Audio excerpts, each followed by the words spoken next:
Le Premier ministre Jean-Michel Sama Lukonde Kyenge a déposé ce 15 septembre 2021 au bureau de l'Assemblée nationale le projet de budget 2022. C'est le président de l'Assemblée nationale, Christophe Mbosso, qui l'a réceptionné lui-même de main du chef du gouvernement de la République.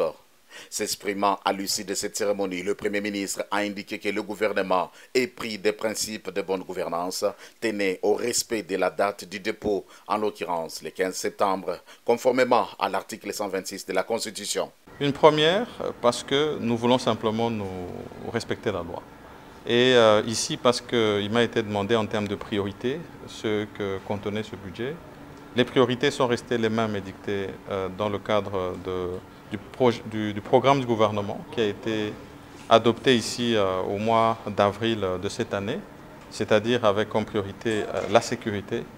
le secteur social dont notamment la santé, l'éducation, mais aussi l'appui à nos réformes et la préparation non seulement au processus de recensement qui va être lancé, mais aussi aux élections de 2023 qui doivent être organisées dans les temps.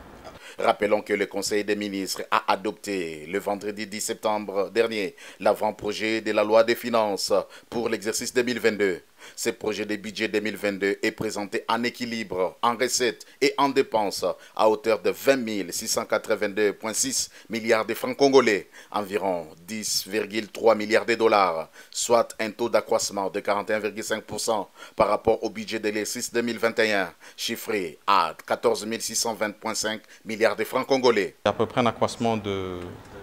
13%. Et donc nous sommes plus ou moins, d'après moi, sur la bonne lancée et nous allons continuer à travailler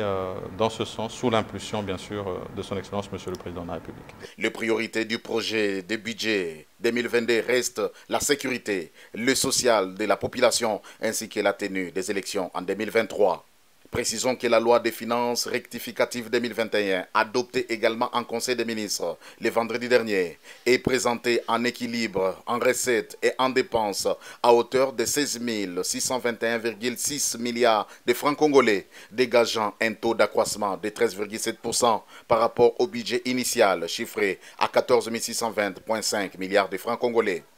Pour déposer ces trois tests budgétaires, au bureau de l'Assemblée nationale, le Premier ministre s'est fait accompagner de quelques membres de son gouvernement, dont le ministre du Plan, le ministre du Budget, le ministre des Portefeuilles, le vice-premier ministre de la fonction publique